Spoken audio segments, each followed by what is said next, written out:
Okay, for activity 5 of unit 4, we're going to be looking at Canadian education.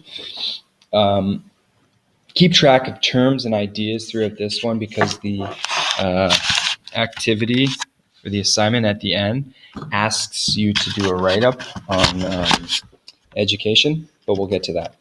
Anyway, Canadian education. It's always good, or is it? So Canada has always prided itself on its education system, and there are some stats here. But are these numbers reflective, as in what are the real world literacy issues that arise? You can read them in this Canada Shame article. There's a link outside of this slide as well. But if we go down here, but while Canada's educational system is recognized globally, as social scientists needs to ask themselves a deeper question. What is education's purpose? So keep this in mind. Education has long been ascribed positive connotation, is highly valued in our society. But what is education? Dictionary.com says that the act or process of imparting or acquiring general knowledge, developing the powers of reason and judgment, and generally of preparing oneself or others intellectually for mature life. And note the terms progress, imparting, general knowledge, judgment, and preparing. What do they mean? Well, many believe that it's related to a term that we're familiar with called enculturation or enculturing. While social scientists have long seen, education as an enculturing tool, that is, in addition to learning the general knowledge, for example, Shakespeare, math, equations, they also learn how to function within society, as well as the views and the values of said society. And we kind of get to that a little later about hidden curriculum, but it's showing you how to become a citizen. In Canada, the Canadian education system would be preparing you to become a Canadian citizen. To functionalists, a few of you had looked up the term functionalism. This is beneficial. Functionalists believe that schools have 4 functions: teaching knowledge and skills, transmitting a culture's values, facilitating social integration, and replacing non-provided family functions. So for the assignment at the end of this activity, you may need to come back to this functionalist view. Conflict theorists, however, view education as being a control mechanism. They argue education's real purpose is to teach the hidden curriculum. This sociologist, Harry Gracie, called it a boot camp, preparing and training impressionable young children to be obedient and conformed. Before we move on to traditional versus progressive, there are cultures over the course of the last 100 years that have actually left out events in their textbooks in order to train the students to have a particular or a certain knowledge of history, making them more patriotic and seeing their country's society in a certain light. For instance, a culture may leave out a certain war or conflict that they had started. So traditional versus progressive.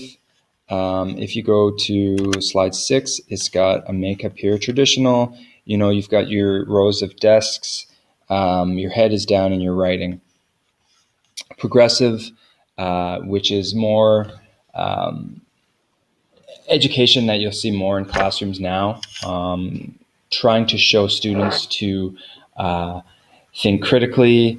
They're more flexible to a student's interests. Most teachers are taught now to base their coursework around interests of the students. And how do we adapt? Well, another issue is the changing culture. So this is basically saying technology, right? Right now we're in an e-learning course because we do have the technology now, and it is a means of getting the correct knowledge without having to go the distance. Um, and this is problematic for some students. I know some students in this class aren't too familiar with some technology. So these issues are still apparent um, in our system right now. Some people have the know-how, and some people are learning. And then we have read over this news story. It's about schools being sponsored by particular companies. Uh, so, for instance, say your school was sponsored by Coca-Cola. In this story, they actually ask the school to show certain commercials um, and advertisements. But where do you stand on these issues? Think about that, because it will be useful for your final assignment. And if we go to the final assignment, and just checking time, 14 seconds.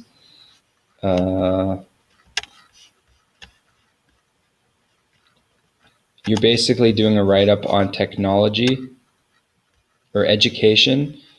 We've got time. So, what an opportunity. Thanks to Ontario Premier Kathleen Wynne, you're finally going to get a chance to exert some influences on the system. The Premier has asked you and to help her envision and plan for the Ontario education system of the 21st century. Unfortunately, she has also informed you that others will be getting a similar opportunity and that she intends to choose the best one. Your pathway is clear. In this activity, you will be responsible for improving Ontario's education system. Granted, this is no small task. However, the rewards promise to be great. To achieve this, you are to select one key issue and develop a 21st century educational integration plan. Perhaps with a mind map, but that is just an option. So an issue that you could choose ranges. Perhaps you are, and I mean, focus on what interests you. So if you believe that cultures aren't represented enough in the education system, then choose that as an issue. If you feel like the education system is not progressive enough, then choose that as your issue. But remember to go back to the content and try to use some of the terms and ideas. Write a short response to the question, what will schools in 2025 be like? You're welcome to use any program to present your proposal and are welcome to use visual aids as well. Things to note, you're attempting to create a system that is good for society, and you must elaborate why it is good. So, a key issue, say it was culture, and how are you going to integrate that into a school? What are you going to do, or what can the education system and the bureaucracy do to help comfort other cultures coming into the education system? But you can choose any issue. So you may want to go back. If we go back to the content, right, and you can discuss literacy. Perhaps literacy is a key issue. Perhaps students aren't getting the general knowledge that you think they are. Is enculturing wrong? Should students have the ability to, or have the freedom to choose what they learn? Any of these, right? You could talk about funds. You could talk about some schools have money for technologies and others don't. But the options are yours. These will help.